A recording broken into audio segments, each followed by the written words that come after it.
하나님 말씀은 예레미야 7장 11절부터 15절입니다. 예레미야 7장 11절부터 15절 우리 한 목소리로 읽겠습니다. 내 이름으로 일컬음을 받는 이 집이 너희 눈에는 도둑의 소굴로 보이느냐?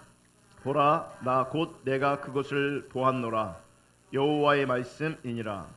너희는 내가 처음으로 내 이름을 둔 처소 실로에 가서 내 백성 이스라엘의 악에 대하여 내가 어떻게 행하였는지를 보라. 여호와의 말씀이니라. 이제 너희가 그 모든 일을 행하였으며 내가 너희에게 말하되 새벽부터 부지런히 말하여도 듣지 아니하였고 너희를 불러도 대답하지 아니하였느니라. 그러므로 내가 실로에 행함같이 너희가 신뢰하는 바 내 이름으로 일컬음을 받는 이 집 곧 너희와 너희 조상들에게 준 이곳에 행하겠고 내가 너희 모든 형제 곧 에브라임 온 자손을 쫓아낸 것 같이 내 앞에서 너희를 쫓아내리라 하셨다 할지니라. 아멘. 오늘은 거짓된 예배의 8번째 시간이고요. 오늘은 지난 시간에 이어서 거짓 신앙책의 핵심 율법주의 2번째 시간을 가지겠습니다. 여러분, 율법주의를 한마디로 표현하면 육신을 의지하여 하나님 앞에 서는 가치관을 말합니다. 육신을 의지하여 하나님 앞에 서는 가치관이 율법주의입니다. 우리가 예레미야서를 본문으로 읽었는데 예레미야서를 읽다 보면 육신을 의지하여 하나님 앞에 서는 그 가치관을 잘 볼 수가 있습니다. 여러분, 어느 시대건 신앙이 타락하면 항상 거짓 신앙 체계가 전면에 섭니다. 그러니까 그 시대의 주류 신앙이 거짓 신앙 체계가 됩니다. 문제는 전면에 선 그 거짓 신앙이 그 시대의 사람들에게는 거짓 신앙으로 인식되지 않는다는 거죠. 도리어 그 시대의 주류 신앙이 되어서 자기네들은 지금 바르게 옳게 또 열심히 신앙생활 하고 있다고 스스로 여기게 됩니다. 언젠가 예수 믿지 않는 사람들이 모인 자리가 있었는데 그 예수 믿지 않는 사람들이 이 기독교를 바라볼 때, 교회를 바라볼 때 굉장히 부정적입니다. 교회와 기독교에 대한 불신이 가득합니다. 제가 그들에게 이렇게 말한 적이 있습니다. 우리 시대의 기독교는 성경이 말하는 그런 기독교가 아니다. 그들이 지금 우리 시대에 있는 교회들을 바라보면서 우리 시대의 기독교를 바라보면서 여러분 상식 이하로 생각하는 경우도 되게 많습니다. 그들이 교회가 타락했다, 교회가 문제가 많다 그렇게 바라봅니다. 그래서 제가 우리 시대의 기독교는 여러분들이 보고 듣는 그 기독교는 성경이 말하는 기독교가 아니라고 말씀드렸습니다.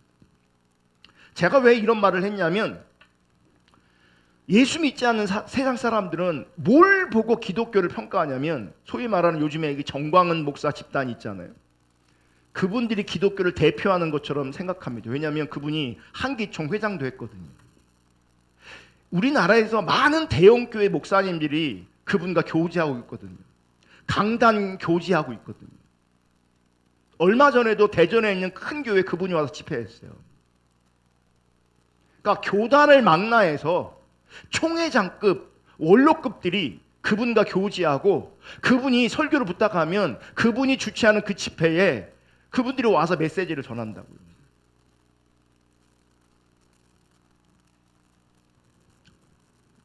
또 많은 거짓된 모습들을 교회 안에서 발견합니다. 자식에게 권력을 물려주는 세습을 서슴지 않고 그러니까 그런 기독교의 모습들을 바라보면서 그런 기독교가 문제가 많다, 교회가 문제가 많다 그렇게 얘기합니다. 그렇게 인식합니다.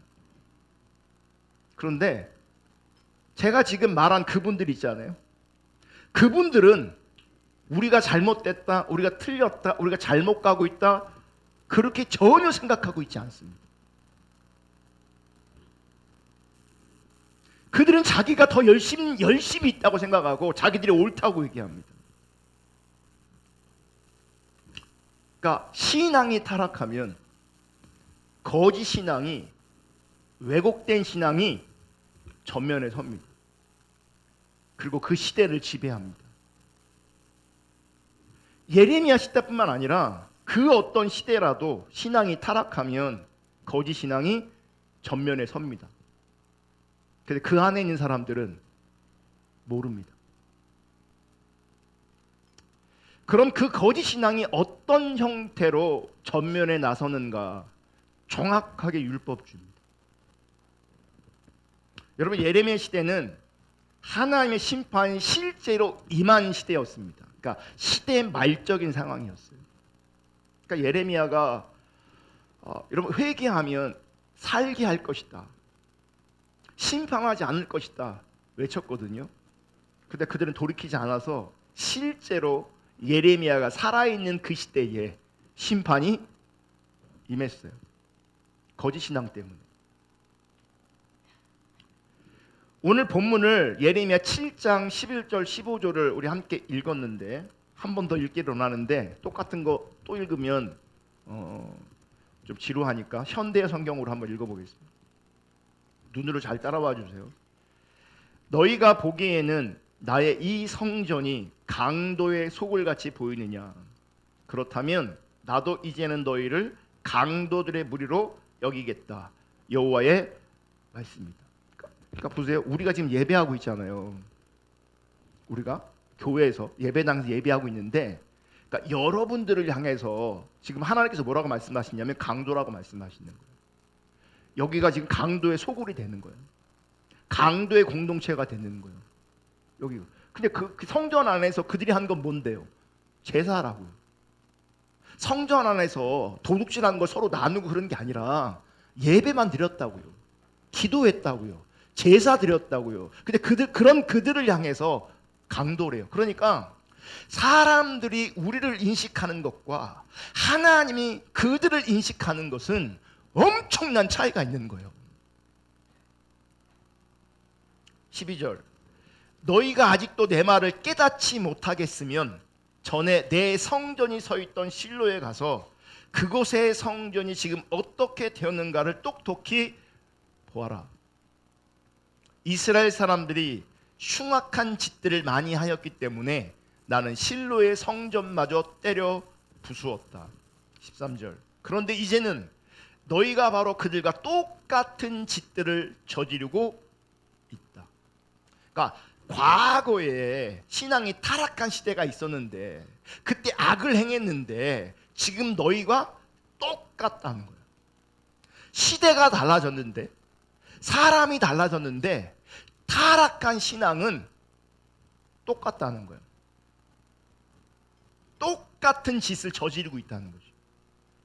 그 당시와 마찬가지로 나는 지금도 너희의 모든 행동에 대해서 책임을 묻겠다. 더구나 너희는 내가 말할 때마다 반항하고 듣지 않았다.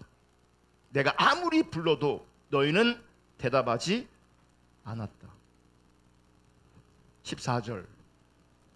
그러므로 내가 이제는 실로의 성전과 마찬가지로 나의 성전마저도 부수겠다. 너희가 나의 성전을 의지하고 죄만 짓기 때문이다. 이 성소는 내가 너희와 너희 조상들에게 가까이 와서 함께 있으려고 마련한 곳이었다. 그러나 이것마저도 나는 때려 부수어 땅바닥과 똑같은 곳이 되도록 하겠다. 15절. 나는 이제 너희를 더 이상 보고 싶지 않다. 그러므로 내가 너희의 형제인 에브라임 족속들을 영영 내 앞에서 내쫓았던 것 같이 너희도 쫓아나겠다. 여호와의 말씀이다. 여기서 중요한 게 14절인데 14절만 개역 개정 성경과 현대어 성경을 동시에 볼게요. 개역 개정. 그러므로 내가 실로에 행한 같이 너희가 신뢰하는 바 내 이름으로 일컬음을 받은 이 집 곧 너희와 너희 조상들에게 준 이곳에 행하겠고 그랬어요. 실로에서 행했던 것처럼 너희가 신뢰하는 바, 어디 신뢰하는지 아세요? 성전을 신뢰하는 거거든요. 그러니까 실로에서 행했던 것처럼 똑같이 내가 예루살렘 성전에 똑같이 하겠다. 너희들에게도 똑같이 하겠다 라고 말씀하시는 거예요. 이걸 현대어 성경으로 다시 보면, 그러므로 내가 이제는 실로의 성전과 마찬가지로 나의 성전마저도 부수겠다. 너희가 나의 성전을 의지하고 죄만 짓기 때문이다. 그러니까 성전을 의지하면서 죄만 짓고 있대요.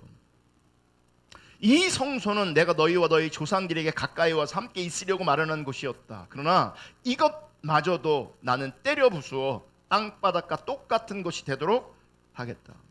그러니까 왜 지금 심판하신다고 말씀하고 있냐면, 지금 유다 백성들이 성전을 신뢰하고 있다는 거예요. 그래서 개역개정에서 너희가 신뢰하는 바, 의지한다는 거죠. 그래서 그것을 현대어 성경은 너희가 지금 뭘 의지하고 있다고요? 성전을 의지하고 있다라고 말하고 있어요. 그러니까 그들은 지금 성전을 신뢰하고 성전을 의지하고 있는 거예요. 그러니까 하나님을 의지하고 하나님을 신뢰하는 것이 아니라, 하나님을 믿은 것이 아니라 성전을 신뢰하고 성전을 의지하고 하나님을 믿었다는 거예요. 그래서 그들을 하나님께서 심판하신다는 겁니다.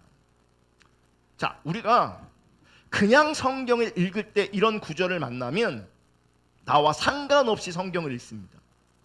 그러면서 나는 못 보고 말씀 안에 있는 그 유다 백성들을 바라보면서 어쩜 이렇게 타락할 수가 있는가. 사실은 많은 사람들이 성경 꼼꼼히 안 읽어서 그냥 읽고 많이 넘어갔어요. 이게 따져봐야 되는데, 이게 묵상해 봐야 되는데, 그래서 하나님 뭘 말씀하시는지 정확하게 알아야 되는데, 사실 많은 사람들이 예레미야 언제 읽어봤겠어요? 예레미야를 언제 읽어봤겠어요? 내내 창세기 좀 읽다가 레위 들어가면 안 읽고, 신약부터 시작하면 사복음서 지나가면 안 읽고, 정말 예수 믿는 사람들이, 교회 다니는 사람들이 성경 안 읽어요. 여러분 제발 성경 읽을 수 있기를 주님의 이름으로 축복합니다. 성경 읽으셔야 돼요. 그리고 성경이 뭘 말하고 있는지를 보셔야 돼요. 성경이 적어도 이 본문을 읽었다면 많은 사람들이 생각할 거예요. 이스라엘 백성들이, 유다 백성들이 정말 타락했구나. 어떻게 하나님을 믿어야지, 하나님을 의지하고 하나님을 신뢰해야지, 어떻게 성전을 의지하고 성전을 신뢰하고 성전을 믿느냐. 그러니까 그들에게 닥친 그 심판은 너무나 당연한 거라고 생각했을 겁니다. 그러면서 우리는 교회를 믿은 적이 없고, 우리는 예배당을 믿은 적이 없어요. 우리는 하나님을 믿는다고 생각해요. 그러니까 성경에 나와 있는 심판을 당한 그 유다 백성들과 우리는 다르다고 생각해요. 그래서 우리 안에 엄청난 안일함이 있어요. 이 사람들도요, 여러분 그 시대에 들어가잖아요. 망할 거를 생각지 못했어요. 하나님이 그들을 심판하실 거 생각도 못했고, 자기들이 하나님을 떠난 것도, 자기들이 하나님을 버린 것도, 자기들이 하나님과 상관없는 것도 전혀 생각할 수 없었어요.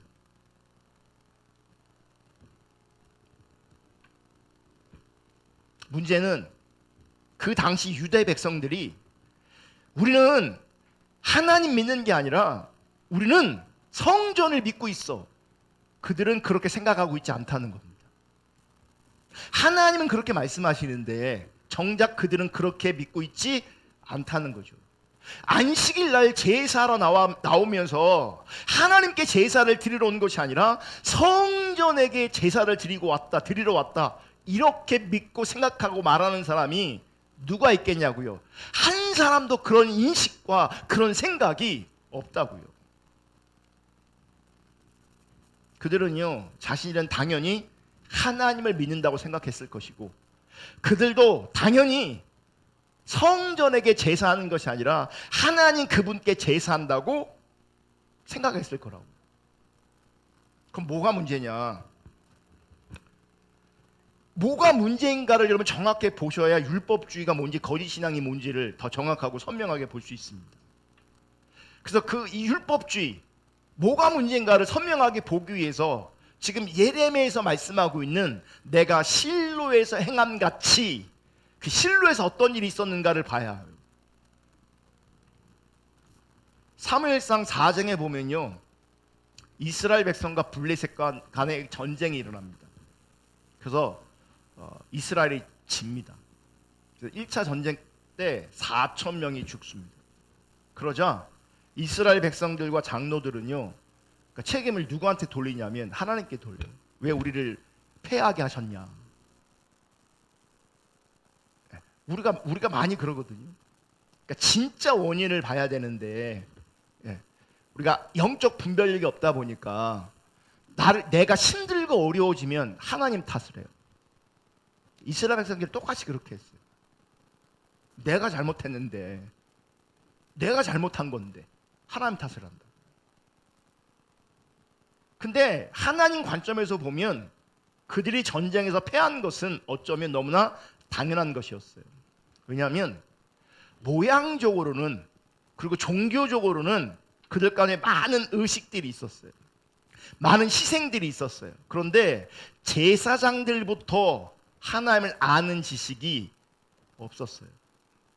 사무엘상 2장 12절, 엘리의 아들들은 행실이 나빠 여호와를 알지 못하더라. 그러니까 엘리의 아들들은 제사장들이거든요. 그러니까 그 시대가 얼마나 타락해 있는 시대인가를 대변하고 있는 거예요. 그 타락을 뭐라고 설명하고 있어요? 행실이 나빠 여호와를 알지 못하더라. 지난 시간에 이 다른 버전으로 몇 번 봤는데 오늘 다시 볼게요. 이거를 새번역은 이렇게 표현해요.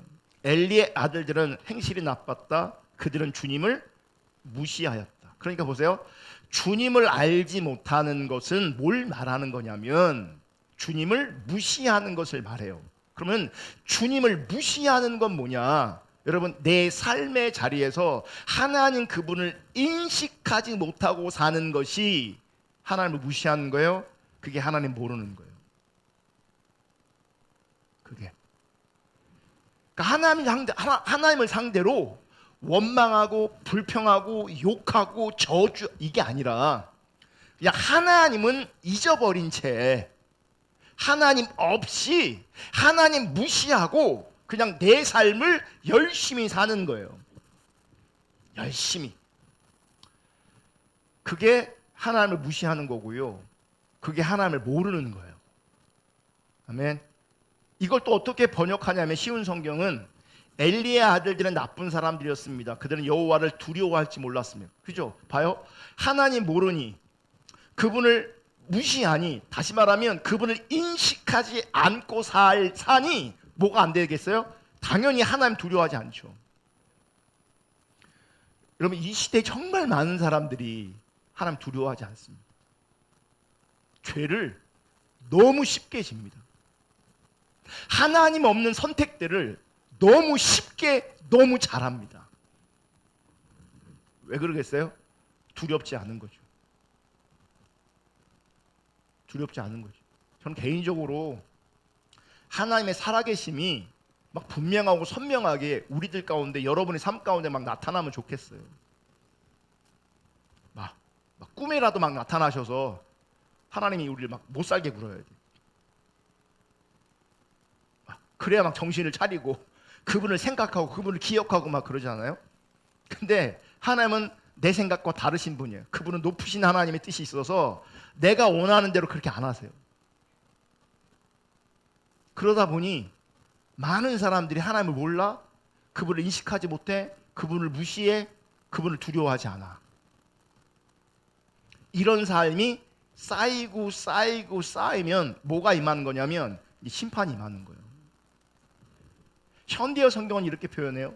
그런데 이러한 사무엘과는 달리 엘리 제사장들의 아들들은 점점 쓸모없는 자식들이 되어가고 있었다.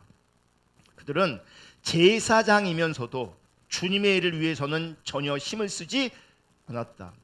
그러니까 주님을 모른다라고 하는 개념이 어디까지 연결되냐면 주님을 위해 일하지 않아요. 당연하죠. 주님 모르는데 어떻게 주님을 위해 일하겠어요? 그러면 누구를 위해 일하겠어요? 누구를 위해 삶을 살겠어요? 자기를 위해 삶을 살겠죠. 기억하세요. 나를 위해 삶을 열심히 살잖아요. 그건 하나님 모르는 거예요. 그건 하나님을 무시하는 거예요. 그건 하나님을 두려워하지 않는 거예요. 하나님을 알면 하나님의 일에, 주님의 일에 힘쓰게 돼 있어요. 아니까 주님의 일에 힘쓰게 돼 있죠. 아니까, 그분을 인식하니까, 그분을 경외하니까, 그분을 두려워하니까 그분의 일에 힘쓰게 되는 거죠.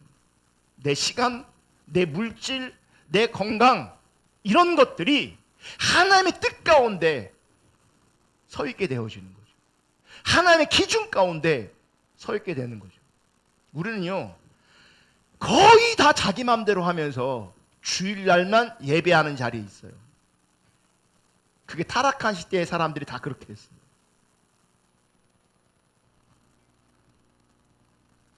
그래서 엘리 시대에 제사장들은, 그들의 사역은 하나님을 섬기는 것이 아니라 자기의 목적을 위한 수단이 해버렸어요. 뭐가요? 사역이.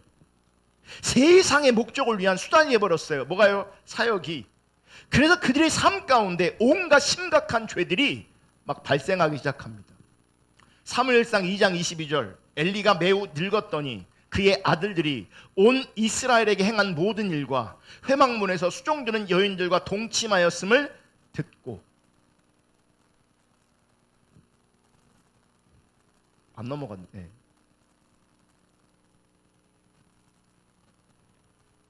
그리고 자막하는 분을 위해서 여러분 기도해 주세요. 그러니까 하나님을 모르니까요, 그들의 삶의 자리에 온갖 죄가 나타나요. 제사장인데 그 성막 안에서 수종드는 여인을 모여 겁탈해요. 그리고 중요한 것은, 아니 심각한 것은, 하나님의 관점에서 그들은 철저하게 하나님을 버렸다는 거예요. 버린 상태였다는 거죠. 문제는 그들은 그걸 인식이 안 된다고요. 자, 사무엘상 2장 30절. 그러므로 이스라엘의 하나님 나 여호와가 말하노라. 내가 전에 내 집과 내 조상의 집이 내 앞에 영원히 행하리라 하였으나. 이건 누구한테 말하는 거냐면 엘리 가문에게 하시는 거예요.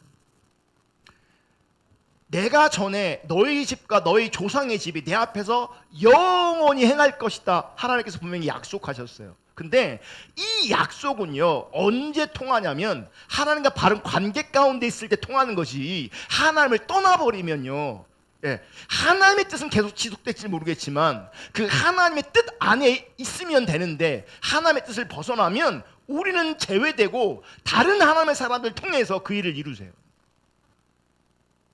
하나님은 손해나지 않으세요. 왜냐하면 반드시 그분은 그분의 일을 이루시기 때문에. 근데 그 자리에서 우리가 하나님과 바른 관계 가운데 있지 않으면 우리는 그 하나님의 그 행하심의 자리에서 우리는 떨어지게 돼 있어요. 지금 엘리 가문이 그 자리에 있는 거예요. 그러면서 보세요. 이제 나 여호와가 말하노니 결단코 그렇게 하지 않을 것이다. 내가 약속했지만, 누가 지금 약속을 깨는 거예요? 하나님이 깨시잖아요. 근데 하나님이 일방적으로 깨시는 게 아니죠. 그들이 하나님을 버렸으니까. 그러면서 이렇게 말해요. 나를 존중히 여기는 자를 내가 존중히 여기고 나를 멸시하는 자를 내가 경멸하리라. 여러분, 하나님의 메시지는 참 강합니다. 나를 존중히 여기는 자를 내가 존중히 여길 것이고 나를 멸시하는 자를 내가 경멸할 것이다, 이렇게 말씀하시잖아요. 그러니까 말씀을 보면 그들은 지금 하나님을 존중히 여기지 않았어요. 그리고 존중히 여기지 않은 게 아니라 멸시했어요, 하나님을. 그럼 하나님을 어떻게 멸시하는 것인가? 뭐가 하나님을 멸시하는 거겠어요? 아까 사무엘상 2장 12절에 말씀하신 거, 여호와를 모르는 거, 주님을 인식하지 못하는 거, 주님을 무시하는 것, 여호와를 두려워할지 모르는 것, 주님의 일에 힘쓰지 않은 것, 그게 하나님을 멸시하는 거예요. 그게 하나님을 멸시한 거라고요. 하나님은 그걸 그렇게 받으시는 거라고요. 아멘. 여러분이 하나님 없이 그냥 나의 삶을 자기 중립적인 자리에서 열심히 살고 있으면 하나님은 그런 나를 보시면서 너는 나를 버렸어. 너는 나를 멸시했어. 라고 말씀하시는 거예요. 그래서 나를 멸시하는 자를 하나님도 어떻게 하신다고요? 경멸하신다고 말씀하셨어요. 우리가 하나님을 존중히 여길 때 하나님 그분이 우리도 존중히 여기세요. 그래서 여러분, 하나님 알기를 힘쓰셔야 돼요. 하나님 알기를 힘쓰지 않으면 하나님 멸시할 수 있어요. 하나님이 인식하지 않으면 하나님 멸시할 수 있다고요. 내가 하나님을 두려워하지 않고 경외하지 않으면 당연히 그 자리는 하나님을 멸시하는 자리예요. 하나님의 일에 힘쓰지 않으면 그건 주님을 멸시하는 거예요. 아멘. 그러니까 이런 상태가 하나님을 버린 상태고, 이런 상태가 사실은 하나님을 멸시하는 상태인 거예요. 그런데 더 큰 문제는 그들은 지도자들부터 철저하게 하나님 관점의 분별력이 상실되었기 때문에 그들은 왜 졌는지를 모르는 거예요. 원인을 정확하게 파악을 못해요. 제가 금요일날 말씀드렸던 것처럼 하나님과 관계에서 떨어져 나갔으니, 도리어 하나님을 멸시하고 있으니 원인을, 하나님의 길을 발견할 수가 없어요. 그러면 여러분, 우리가 하나님을 떠나 있고 하나님의 길을 전혀 못 보는 자리에 있어요. 그럼 우리는 뭐 할까요? 생각하게 돼 있어요. 하나님 없는 생각들이 여기서 막 도는 거죠. 하나님 없는 생각들이 막 돌아요. 어떻게 하면 편해질까? 어떻게 하면 행복할까? 어떻게 하면 잘 살까? 어떻게 하면 이 문제를 막아볼까? 어떻게 하면 이 문제를 해결해볼까? 여기 생각이 뱅뱅뱅뱅뱅 도는 거죠. 그러니까 하나님께서 말씀하시는 하나님 관점에서 그 원인을 찾아야 되는데 하나님과는 전혀 상관없는 자리에 있기 때문에 그 진짜 원인은 보지 못해요. 그러니까 어떻게 합니까? 생각에서 뱅뱅뱅 이런저런 생각을 하다가 스스로 답을 하나 선택하는 거죠. 스스로 하나님 없는 답을 선택해요. 하나님과 상관없는 답을 선택해요. 사실 전쟁에서 패했을 때 이들의 살 길은 온 마음과 힘을 다해서 하나님께 돌아가는 것이었어요. 하나님께 돌아가야 돼요.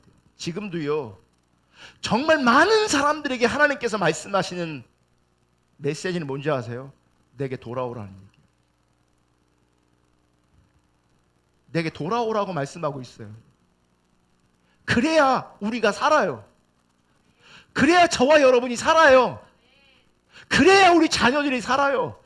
주님께 돌아와야. 근데 그들은 그렇게 하지 않아요. 왜요? 지금 하나님 떠나 있으니까. 그들이 지금 하나님 멸시하고 있으니까. 그래서 그들이 생각해낸 것이 뭔지 압니까? 언약궤를 메고 전쟁터에 나아가는 거예요. 그들이 답을 찾았어요. 그들이 답을 하나 선택했어요. 그게 뭐예요? 언약궤를 메고 전쟁에 나가면 이길 거라고 생각하는 거예요. 왜 그런 답을 찾았는가? 조상들을 바라보니, 자신들의 역사를 바라보니 여호수아 시대에 언약궤를 들고 요단강을 건넌 적이 있거든요. 언약궤를 짊어지고 돌았더니 여리고성이 무너진 적이 있거든요.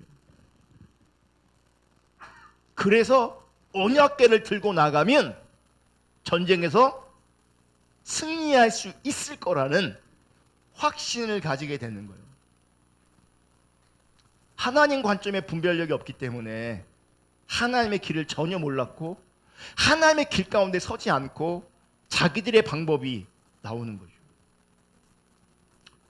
여러분, 여호수아 시대 요단강이 갈라지고 여리고 성이 무너진 것은 언약궤를 갖고 나가서 언약궤를 함께 돌았기 때문에 강이 갈라지고 여리고 성이 무너진 게 아니에요.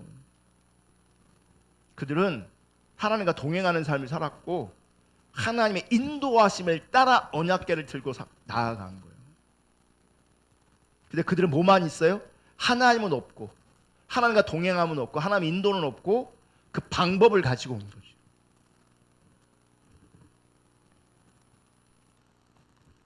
그래서 하나님 없는 그들이 언약궤를 가지고 나아갔을 때 그들은 또 실패하고 말았어요. 근데 보세요. 하나님 버렸는데 언약궤를 들고 나가면 이길 것이다 라고 했을 때 그 안에 감추어진 가치관이 뭐겠어요? 그들은 하나님을 믿은 게 아니라 언약궤를 믿은 거예요. 언약궤를 가지고 가면, 언약궤를 들고 가면 이긴다, 승리한다. 그러니까 하나님 믿은 게 아니라 언약궤를 믿은 거예요. 그래서 그들의 행동을 하나님께서는 이렇게 말씀하세요. 여호와의 언약궤를 실로에서 우리에게로 가져다가 우리 중에 있게 하여 그것으로 우리를 우리 원수들의 손에서 구원하게 하자 하니. 그러니까 그들이 어떤 말을 했는지, 어떤 생각을 했는지를 사무엘상 4장 3절은 이렇게 말하는 거예요. 그들의 생각에는 언약궤를 가져다가 우리 중에 있게 하면 원수의 손에서 우리가 구원을 받을 것이다. 그러니까 웃기는 게 뭐예요? 하나님은 없는데 언약궤가 있으면 이긴다고 생각하는 거죠. 지금 하나님이 없는 거, 하나님을 떠난 것, 하나님을 버린 것, 하나님이 우리 가운데 함께하지 않는 것은 그들의 인식 안에 없어요. 당연히 하나님 믿는다고 생각해요. 당연히 하나님이 있다고 생각해요. 그런 자리에서 언약궤를 가지고 오면 이긴다고 생각하는 거죠. 그러니까 결국 하나님 믿은 게 아니라 언약궤를 믿은 거예요. 이게 바로 여러분 육신을 의지하는 율법주의인 겁니다. 이게 육신을 의지하는 거예요. 그러니까 하나님 그분을 의지하는 것이 아니라 다른 것을 의지하는 거예요. 그래서 여러분 하나님 없는 세상 사람들은 그냥 노골적으로 세상을 의지합니다. 노골적으로.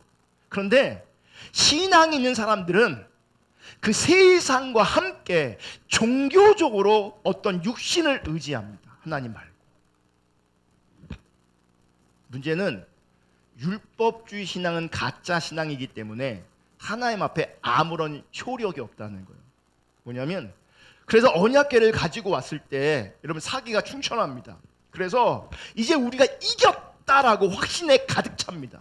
그래서 언약궤가 왔을 때 얼마나 확신에 가득 찼냐면 여러분 땅이 흔들 만큼 그 사람들이 환호성을 쳤어요. 이제 우리가 이겼다는 거죠.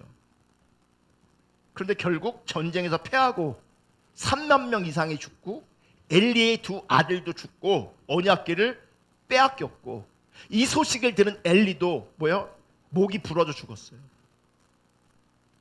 그러니까 언약궤를 믿었는데 그 언약궤를 빼앗기는 거죠. 여러분이 믿고 있는 어떤 것이 있을 거거든요. 하나님 말고 의지하고 믿고 신뢰하고 있는 어떤 것이 있다면 하나님 반드시 그것을 무너뜨릴 겁니다. 반드시. 그리고 하나님 관점에서는 그게 무너져야 뭐가 문제인지 더 고민하게 되고 진짜 원인을 찾게 되는 거죠. 진짜 원인이 뭐예요? 하나님 없는 거예요. 하나님 없는 거예요. 자, 이게 실로에서 하나님께서 행하셨던 일인 거예요. 육신을 의지했던 그들, 언약궤를 의지했던 그들, 언약궤를 믿었던 그들에게 하나님 어떻게 하셨어요? 심판하셨어요. 그러니까 모양은 좀 다르지만 신앙의 가치관은, 신앙의 체계는 똑같은 거예요. 그 타락한 신앙의 체계가 어디서 지금 반복되고 있는 거예요? 예레미야 시대에 반복되고 있는 거예요. 똑같이. 그러니까 지금 예레미야 시대도요 엘리 시대와 정확하게 똑같은 거예요. 뭐가요? 영적인 상태가. 저는 어떤 분들이 얘기해요. 참 감사해요. 우리 교회에 와서 너무 감사하다고. 참 신앙을 들어서 너무너무 감사하다고. 그거는 정말 여러분 감사하셔야 되는 거예요. 정말 감사하셔야 돼요. 아멘. 제가 가끔 이제 목사님들 어떤 모임들 이렇게 가서 동기 모임이든 뭐 교단 모임이든 어떤 모임이든 가게 돼서 교제하다 보면 되게 감사할 때가 있어요. 뭐냐면 그들보다 우리가 돈이 많아서 감사하는 게 아니고 그들보다 우리가 사람이 많아서 감사하는 게 아니에요. 우리 가운데 신앙의 본질이 있다는 것이 이게 얼마나 감사한지 몰라요. 얼마나 감사한지. 그걸 제가 집에서 우리 아내한테 나눴어요. 참 감사하다. 하나님이 우리를 선하게 인도하신 것 같다. 선하게 인도하신 것 같다. 참 감사하다. 그랬더니 우리 아내가 그러더라고요. 왜 그런 줄 아냐고. 왜? 그랬더니 우리가 하나님을 찾았잖아요. 여러분 정말 힘들고 어려울 때도 우리가 하나님을 찾았어요. 정말 하나님을 찾았어요. 그랬더니 하나님께서 이제 신앙의 본질 가운데로 참 신앙으로 더 선명하게 보게 하시는 거예요. 그래서 그러한 것들이 이 강단에서 하나님께서 나누게 하시는 거예요. 그걸 보는 사람들은 참 감사해요. 문제 뭐냐면 그것을 감사하는 것과 실제 나의 상태와 우리가 거짓 신앙이라고 말하는 그들의 상태와 여전히 같을 수 있다는 거예요. 여전히. 그래서 여러분, 우리 안에 있는 이 거짓 신앙을 보셔야 되고 하나님과의 관계를 정말 심각하게 돌아보셔야 돼요. 제가 그러잖아요. 우린 가만히 있잖아요. 우리가 주님을 안 찾잖아요. 그러면 나도 모르는 새에 우리는 하나님 없는 거짓 신앙으로 자기 중심으로 이렇게 흘러가게 돼 있어요. 우리 정말 예민하게 집중적으로 주님을 찾지 않으면 빗나간다고요. 그러니까 입술로는 참 감사해요, 참 신앙을 들어서 감사해요 하지만 내 상태는 여전히 거짓 신앙이라고. 내 상태는 여전히 자기 중심이라고요. 그러면 엘리 시대나 예레미야 시대나 다르지 않은 거예요. 여러분, 예레미야 시대에 종교적인 시상과 헌신이 많았습니다. 그런데 그들의 삶은 철저하게 하나님을 떠난 삶이었어요. 그래서 하나님께서 그들께 말씀하세요. 너희는 나를 버렸다. 내 백성이 두 가지 악을 행하였나니 곧 그들이 생수에 그런 데는 나를 버린 것과, 분명히 말씀하여 너희는 나를 버렸다. 그러면 그들이 하나님을 버리고 떠난 상태이기 때문에 그들의 살 길은 다른 게 없어요. 하나님께로 돌아오는 거예요. 하나님 알기를 추구하고 전 존재를 다해서 하나님 사랑하기를 추구하고 하나님의 행하심을 보고 온 삶으로 동참하는 삶으로 우리가 전환되어질 때에 거기에 하나님의 생명이 다시 임하고 다시 우리가 살게 되어지는 거죠. 그분이 오셨을 때 다시금 우리 안에 부흥이 일어나는 거예요.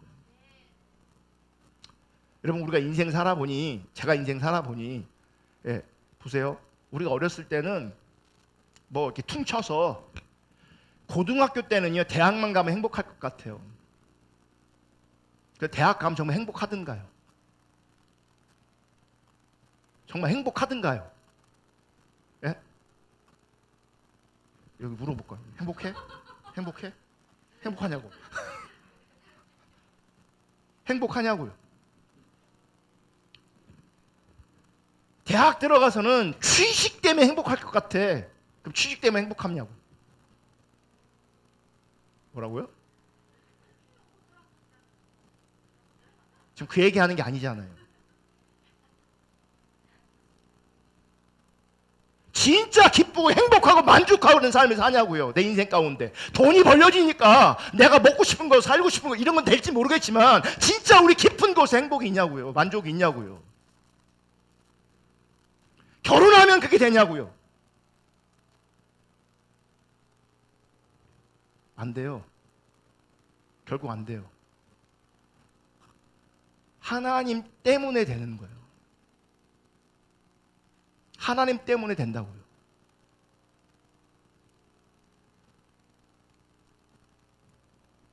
그래서 우리의 살 길은요, 하나님께 돌아가는 거예요. 하나님 그분을 더 온전히 알고 하나님 그분을 온전히 사랑하는 거예요. 그 자리에 있지 않으면 여전히 공허하고 여전히 외로워요. 다음이 있을지 알았는데 그 다음으로 가봤는데 여전히 또 다른 걸 기대하게 되고 그 자리에 가면 또 다른 걸 기대하게 돼요. 또 다른 걸 기대하게 돼요. 제가 오늘 평소에 이렇게 광고 시간에 여러분 한 주 수고하시며 살았다고 평소에 안 하던 말을 했잖아요. 제가 왜 했는지 아세요? 하나님이 한 주간 살아가면서 계속 여러분을 향한 중보하고 기도하는 마음을 품고 있는데, 특별히 오늘 이제 하나님 앞에 있는데 예배를 준비하고 기도하고 있는데, 우리 지체들의 삶이 이 땅에서 얼마나 곤고한가, 얼마나 피곤한가 하는 것들이 제 마음 안에 이렇게 몰려왔어요. 설교 시간에 하는 건 좀 아닌 것 같고, 언제 할까 고민하다가 사실은 좀 멋있게 해야 되는데, 좀 더 아름답게 해야 되는데, 좀 더 감동스럽게 해야 되는데 라는 마음까지 들었어요. 아니, 이 얘기는 내가 멋있게 드러난다는 게 아니라 어떻게 하면 이분들을 좀 위로할 수 있을까 라고 하는 생각이 들었어요. 그런 마음을 하나님께 주셨어요. 그래서 한편으로 위로하고 격려하고 싶었어요. 여러분 수고하고 사셨다. 한 주간도 고생하셨다. 한 주간 수고하셨다.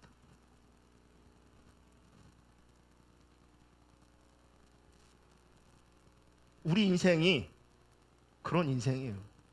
수고하지 않으면, 애쓰지 않으면, 힘쓰지 않으면, 피곤하고 고단하지 않으면 살 수 없는 인생인 거죠.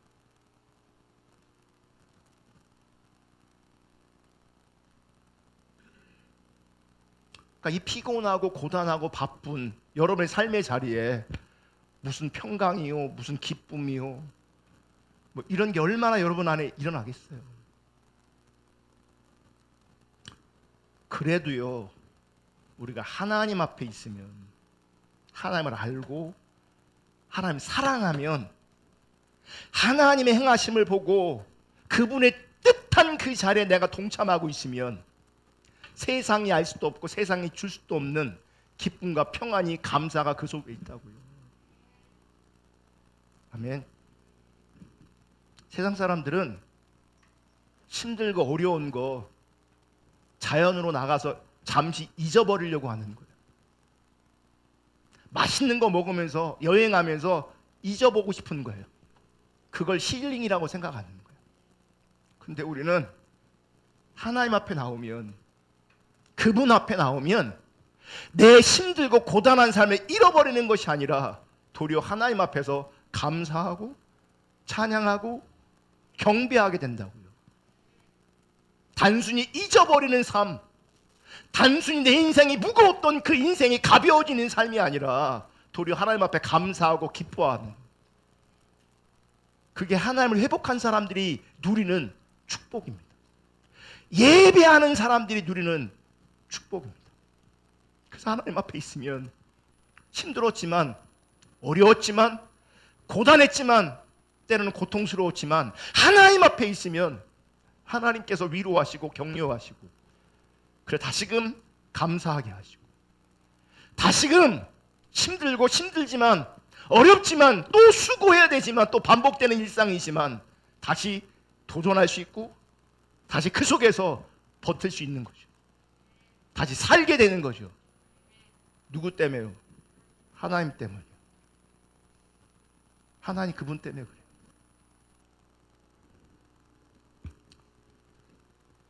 여러분, 타락한 자기 중립적인 삶에서 하나님 중립적인 삶으로 우리가 돌아가야 돼요.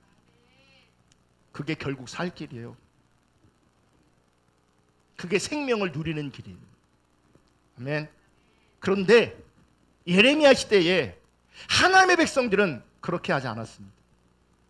하나님 떠난 채로 있으면서 자기들이 예루살렘 성전에서 성대한 예배를 드렸으니 결국 하나님께서 우리를 버리지 않을 것이다, 하나님께서 우리를 지켜주실 것이다 라고 그들은 생각했어요.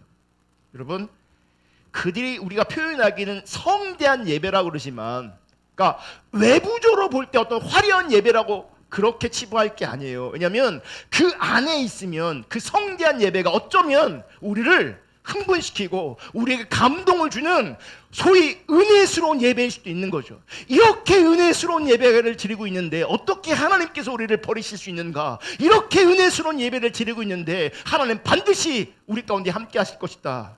우리를 지켜줄 것이다. 그걸 가지고요, 하나님은 너희가 지금 하나님 대신 성전을 믿는다고 말하는 거예요. 너희가 하나님 대신 이 종교적 의식을 믿고 있다고 말하는 거예요. 실로에서 사무엘 시대, 엘리 시대에 그들이 언약궤를 믿었던 것처럼 지금 이들은 뭘 믿는 거예요? 성전을 믿고 성전에서 드렸던 그 제사를 믿고 있는 거예요. 그 신앙 행위를 믿고 있는 거예요. 그게 율법주의인 거예요. 하나님 믿는 게 아니라 하나님보다 언약궤, 하나님보다 성전, 하나님보다 우리가 드리는 예배의 행위, 하나님보다 우리가 하고 있는 기도 행위, 하나님보다 우리가 행하고 있는 성경 읽기, 묵상, 큐티, 그런 것들이 육신이 되는 거예요. 그걸 의지하면 그게 율법주의가 되는 거예요. 근데 율법주의는 가짜이기 때문에 아무런 소력이 없어요. 그래서 그들이 아무리 화려한 예배를 드리고 헌신된 예배를 드려도 심판을 막을 수가 없었어요. 왜냐하면 여전히 그들은 하나님을 떠나 있었기 때문에. 그래서 중요한 게 뭐냐면 하나님 관점의 분별력인 거예요. 보세요. 예레미야 시대는 뭐가 그들한테 이미 주어져 있었냐면 엘리 시대에 하나님께서 심판하셨고 언약궤를 빼앗겼던 것을 그들은 기억하고 있어요. 그러니까 조상들의 역사를 그들은 기억하고 있다고. 만약 예레미야 시대의 그 유다 백성들이 엘리 시대에 왜 그런 일이 일어났는지를 정확하게 알았다면, 하나님의 관점에서 자신들의 모습을 올바로 인식하고 그래서 돌이켰다면 그들은 살았을 거예요. 그런데 엘리 시대를 바라보면서 그들은 타락했어. 그들의 신앙에는 문제가 많아. 그들은 하나님을 믿지 않고 언약궤를 믿었어 라고 그렇게까지 평가했을지라도 누가 안 보이는 거예요? 그 엘리 시대의 그 모습을 통해서 내 모습은 발견하지 못하는 거예요. 우리 시대의 신앙은 발견하지 못하는 거예요. 사실은 그 엘리 시대의 모습과 예레미야 시대의 그 시대의 모습과 영적으로는 너무나 똑같은데 뭐만 못 보는 거예요? 자기들의 신앙만이 안 보이는 거예요. 자기들만 안 보여요. 근데 이게 예수님 시대도 똑같았어요. 예수님께서 예루살렘 성전을 깨끗하게 하신 일 있잖아요. 그때 예레미야 7장 11절을 인용하세요. 볼게요. 예레미야 7장 11절. 내 이름으로 일컬음을 받은 이 집이 너희 눈에는 도둑의 수골로 보이느냐? 보라, 나 곧 내가 그것을 보았노라. 여호와의 말씀이니라.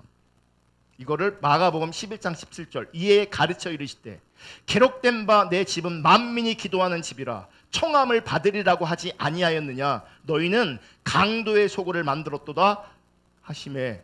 뭐요? 예수님이 예레미야를 지금 인용하고 있어요. 봐요. 예레미야는 뭘 인용하고 있어요? 실로를 인용하고 있어요. 예수님 뭘 인용하고 있어요? 예레미야를 인용하고 있어요. 그러니까 엘리 시대, 예레미야 시대, 예수님 시대 영적 상태는 다 똑같은 거예요. 같은 거죠. 그러니까 예수님 시대 유대인들 예레미야를 알았을 거란 말이죠. 너무나 잘 알았을 거라는 거죠. 근데 그들은 성경을 보더라도 표면적으로만 본 거예요. 여러분, 성경을 제대로 보는 건 뭐냐면 거기서 나를 보는 거예요. 제3자를 보는 게 아니라 나를 보는 거예요. 나를. 근데 예레미야 시대에도 실로를 3자라 보고 자기로 안 봤어요. 예수님 시대에도 뭐예요? 자기로 안 보이는 거예요. 왜냐하면 자기들은 지금 잘하고 있거든요. 바리새인들 너무 잘하고 있거든요. 자기들 지금 너무 열심히 하고 있거든요. 그러니까 예레미야를 바라보면서 자기 조상들을 바라보면서 어떻게 하나님을 믿고 하나님을 안 믿고 성전을 믿냐? 하나님을 안 믿고 성전을 믿으니 하나님의 심판이 오시라고 말하는 거죠.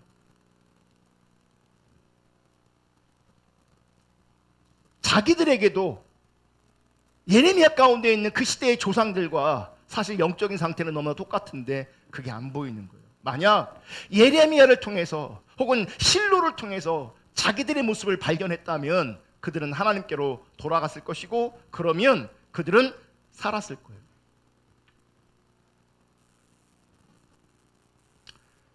여러분, 우리 시대의 신앙과 예배를 돌아볼 수 있기를 주님으로 축복합니다. 우리 시대에도요, 그 어떤 사람도 나는 하나님 믿는 게 아니라 교회를 믿어 혹은 예배를 믿어, 예배라는 예배 행위를 믿어, 그렇게 말하거나 그렇게 생각하는 사람은 거의 없을 겁니다. 거의. 하지만 구약 시대에 언약궤가 율법주의의 도구가 된 것처럼, 예루살렘 성전이 율법주의의 도구가 된 것처럼, 여러분 정말 많은 것들이 율법주의의 도구가 될 수 있습니다. 그러니까 정말 많은 것들이 하나님 말고 내가 의지하는, 우리가 믿는 육신이 될 수 있어요. 이 부분은, 그러니까 그 율법주의 도구가 얼마나 있는 게, 이 부분은 다음 주에 살펴볼 건데, 제가 어떤 동영상을 봤는데 어떤 분이 그러더라고요. 목사님이, 우리는 지정의를 내려놓고 거기 그 리더를 신뢰하고 믿는데요. 아까 말한 정광훈 목사가 그분을 말하는 거예요. 그 밑에 오른팔 같은 사람이, 우리는 지정의를 내려놓고 정광훈 목사님을 믿고 신뢰하는데, 그분들의 율법주의 도구는 뭔지 아십니까? 하나님이 아니에요. 그들은 하나님 믿는 게 아니에요. 그분들은 정광훈을 믿는 거예요. 사람을 신뢰하면 그 사람도 율법주의 도구가 되는 거예요. 여러분이 하나님 믿지 않고 하나님 의지 않고 하나님 신뢰하지 않고 만약 저를 의지하고 신뢰한다면 제가 여러분에게 율법주의 도구가 되는 거예요. 내가 잘못되는 게 아니라, 내가 잘못한 게 아니라 여러분이 저를 그렇게 사용할 수 있다는 얘기예요. 하나님을 신뢰하지 않으면, 하나님 의지하지 않으면. 그러니까 율법주의 도구는 정말 너무 다양하게 나타날 수 있어요. 그래서 우리 가운데 영적 분별력을 가지고, 이 육신을 의지하지 않고 도리어 육신을 내려놓는 일이 우리 가운데 있어야 합니다. 그래서 그 부분은 다음 주에 살펴볼 거고요. 마지막으로 율법주의 여러 형태들, 그리고 율법의 특징, 이건 그냥 읽고 마치려고 합니다. 율법주의 여러 특징들이 있어요. 율법주의는 의식이 본질을 대체해버리는 겁니다. 본질은 없고 뭐만 남아있는 거예요? 의식만 남아있어요. 그게 율법주의예요. 또 율법주의는 교리가 인격체를 대체해버리는 거예요. 교리는 옳은데, 교리는 있는데 뭐가 없어요? 인격체가 빠져버리는 거예요. 인격체가 없어요. 율법주의는 이론이 실제를 대체해버린 겁니다. 이론이 실제를 이론은 있는데 실제가 없는 거예요. 율법주의는 가르치는 것이 삶을 대체해버렸어요. 이게 율법주의의 여러 특징들이고, 그래서 이 부분을 다음 주에 나눌 겁니다. 율법주의 특성이 있어요. 율법주의 특성은 하나님과의 옳은 관계보다 뭘 강조하냐면 교리를 강조해요. 하나님과 관계보다 교리를 강조하고, 마음의 자세보다 외부적인 복종을 강조해요. 또 성령님의 인도를 따르는 것보다 규례와 규칙을 따르는 것을 강조해요. 그래서 내가 교리를 잘 알고 있고 외부적인 복종을 잘하고 있으면, 규례와 규칙을 잘 따라가고 있으면 자기는 신앙생활 잘하고 있다고 생각하잖아요. 그리고 나는 하나님 믿는 게 아니라 교리를 믿고 외부적인 복종, 종교적인 의식을 믿고 규례와 규칙을 잘 지키는 나를 믿게 돼 있어요. 그러면 율법주의에서 반드시 나타나는 열매 중에 하나가 뭐냐면 자기의예요. 내가 높아져요. 자기의가 나와요. 여러분, 자기의가 나오면 다음 주에 살펴보겠지만, 자기의가 나타나면 하나님의 은혜에서는 떨어지는 거예요. 그럼 보세요. 자기의는 뭘로 사는 줄 알아요? 자기 잘난 맛으로 사는 거예요. 참 신앙의 본질은 뭘로 살아요? 은혜로 사는 거거든요. 은혜로. 근데 율법주의 거짓 신앙은 자기 잘난 맛에 살아요. 나 지금 잘하고 있다는 거예요. 나 진리를 깨달았다는 거예요.